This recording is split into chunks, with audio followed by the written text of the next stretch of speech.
Yeah.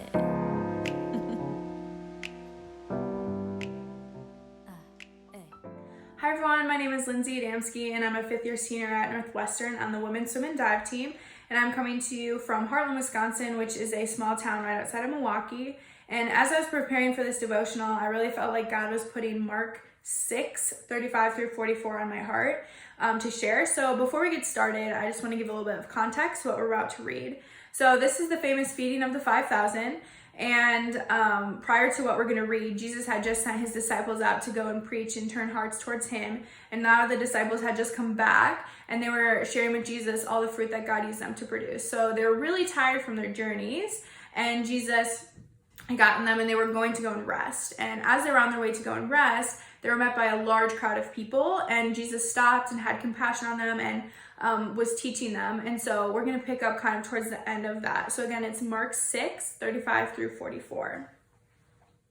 When it grew late, his disciples approached him and said, "This place is deserted and it's already late. Send them away so they can go into the surrounding countryside and villages to buy themselves something to eat."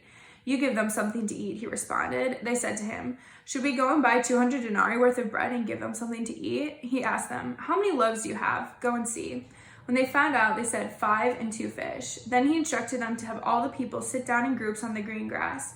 So they sat down in groups of hundreds and fifties. He took the 5 loaves and the 2 fish, and looking up to heaven, he blessed and broke the loaves. He kept giving them to his disciples to set before the people. He also divided the 2 fish among them all. Everyone ate and was satisfied.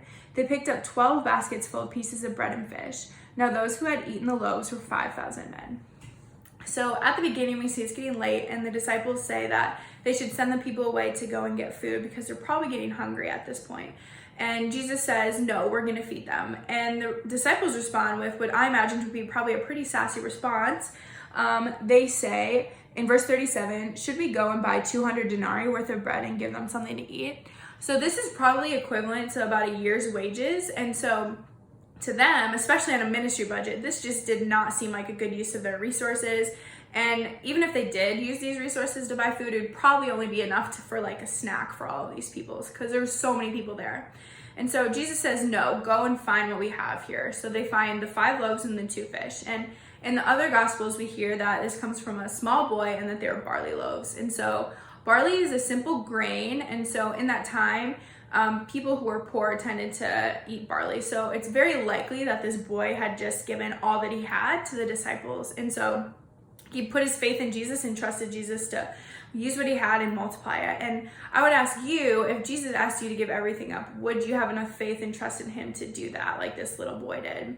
And so as we see, Jesus uses the 5 loaves and the 2 fish to multiply, and he feeds 5,000 men, which is crazy. But what's even cooler is that they only counted the men. So it's more accurate to say there's probably like 10,000 to 12,000 people there that were fed on 5 loaves and 2 fish, which is just insane.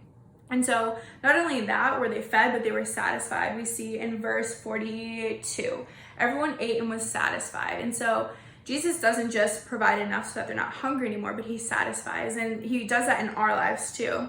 So God takes what we have to offer and he'll use it for his kingdom, and he will truly satisfy us. And we also see here, again, the disciples and Jesus were tired and they were on their way to rest, but they stopped, and Jesus was interacting with the people, and we see that he has a heart for his people, and he still does have a heart for his people. So I would encourage you, whatever you're going through right now, whether it's good or bad, or you're worried about the future, I would encourage you to pray and reach out to Jesus, because he has a heart for you and he wants to go through life with you. And so as I was reading commentary on this, I think something that really stood out to me was, and very applicable to our situation now, is how God used what this little boy had to really perform a miracle and feed so many. And so it said, God has resources that we know nothing about, so we can trust him and be at peace even when we can't figure out how he will provide. So this is really reassuring right now, because I have no idea how this coronavirus is going to end. You probably don't either, but God does. And God has resources we don't even know about that he can use to provide, whether you lost your job or you don't know if you're going to have another season yet. He can provide, and he will provide, because he loves us.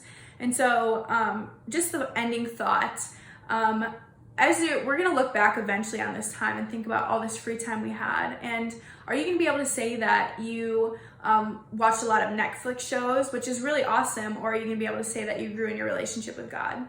So I would encourage you, if you don't know what that means, or if you don't know what it means to be satisfied by Jesus, I would encourage you to reach out, send a message on here, or you can reach out to me. But there's truly nothing like having a relationship with Jesus, and it's the most freeing thing and the only thing in this world that can satisfy.